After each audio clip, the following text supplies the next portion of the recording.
নমস্কার, আমার নাম কুলদীপ। প্রত্যেকদিন সকাল ৮টা আমরা দ্য হিন্দু নিউজ পেপার থেকে যেগুলো ইম্পর্টেন্ট আর্টিকেল আছে সেইটা আমরা আপনাদের কাছে তুলে ধরি। যারা বর্তমানে প্রস্তুতি নিচ্ছে UPSC, WBCS, WBPSC miscellaneous, clerkship বা পুলিশ, তাদের জন্য এই ভিডিওটা খুব ইম্পর্টেন্ট। আমরা ডে টু ডে কারেন্ট অ্যাফেয়ার্সের ভিডিও আপলোড করি।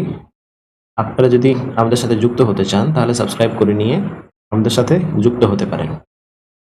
তো আজকের আর্টিকেল বলছে why delay in uploading turnout data on website. Supreme court ask election commission. SC মানে হচ্ছে সুপ্রিম কোর্ট, ইসি মানে হচ্ছে ইলেকশন কমিশন। এইখানে একটা জিনিস বলা হয়েছে, টার্নআউট ডেটা, ঠিক আছে, টার্নআউট ডেটা আপলোড করতে দেরি হচ্ছে কেন? সুপ্রিম কোর্ট প্রশ্ন করছে ইলেকশন কমিশনকে। টার্নআউট ডেটা মানে হচ্ছে ভোটার টার্নআউট, ঠিক আছে, ভোটার টার্নআউট, ঠিক আছে। ভোটার টার্নআউট কি হয়? যেখানে মেল কজন ভোট দিয়েছে, ফিমেল কজন ভোট দিয়েছে, ট্রান্সজেন্ডার বা থার্ড জেন্ডার কত ভোট দিয়েছে, এই ডেটাটা আপলোড করা হয়, ঠিক আছে। সেটা কোথায় থাকে? যখন প্রিসাইডিং অফিসার ভোট শেষ করার পরে 17C বলে একটা ফর্ম আছে, এইখানে এই ডেটাগুলো ওরা তুলে ধরে এবং সেটাকেই পোর্টালে আপলোড করা হয়। তো প্রশ্ন তোলা হচ্ছে যে ওই আপলোড করার জন্য দেরি কেন হচ্ছে, ঠিক আছে। সুপ্রিম কোর্ট জিজ্ঞেস করছে ইলেকশন কমিশনকে, ঠিক। বলছে কি যে অ্যাসোসিয়েশন অফ ডেমোক্রেটিক রিফর্মস, ঠিক আছে, যেটাকে একটা এনজিও আছে, ওরা লক্ষ্য করেছে যে unusual sharp spike in figures, ঠিক আছে, যে ভোটার টার্নআউট ডেটা আছে সেটা হঠাৎ করে বেড়ে যাচ্ছে কোনো কোনো সময়। তো ওরা এটা লক্ষ্য করার পরে এই প্রশ্নটা তুললো। তো এনাদের আরো বক্তব্য হচ্ছে যে সিন্স এটা পাবলিক ডোমেনে আছে, সবাই দেখতে পারছে, তো ঠিক আছে। তো যিনি আমাদের বর্তমানে প্রধান বিচারপতি আছেন, ডিওয়াই চন্দ্রচূড়, ঠিক আছে, ওনার কথা হচ্ছে এভরি পোলিং অফিসার, ঠিক আছে, every polling officer by the evening of 6 to 7 PM, মানে 6টা থেকে 7টা অবধি যে পোলিং অফিসার থাকে তারা ডেটা কিন্তু সাবমিট করে দিচ্ছে, ঠিক। By which time of polling is completed, মানে 6টা থেকে 7টার মধ্যে ওরা ভোট বন্ধ হয়ে যাচ্ছে এবং ডেটাগুলো সাবমিট হয়ে যাচ্ছে। দ্য রিটার্নিং অফিসার, ঠিক আছে, returning officer would then be having the data of the entire constituency, why don't you upload it, ঠিক আছে। রিটার্নিং অফিসার এখানে কাকে বলা হচ্ছে? রিটার্নিং অফিসার মানে যেটা পার্লিয়ামেন্টারি কনস্টিটুয়েন্সি, ঠিক আছে,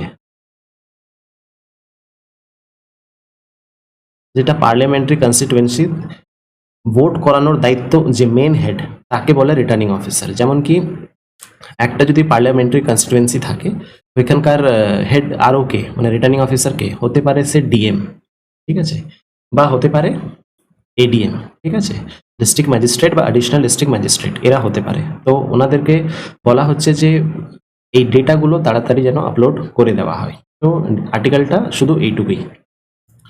তো এবার যেহেতু ইলেকশন কমিশন বর্তমানে ইলেকশনও চলছে, তো নিউজে আছে, তো এবার নিউজে থাকাকালীন কি কি জিনিস আমাকে ইলেকশন কমিশনের জন্য মনে রাখতে হবে? প্রথম কথা, যে যে সমস্ত রকম ইলেকশন হয়, ঠিক আছে, সেটা অ্যাডমিনিস্টার করে কে?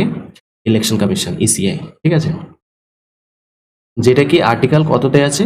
324, মানে 324-এ ইলেকশন কমিশনের দায়িত্বগুলো দেওয়া আছে, ঠিক।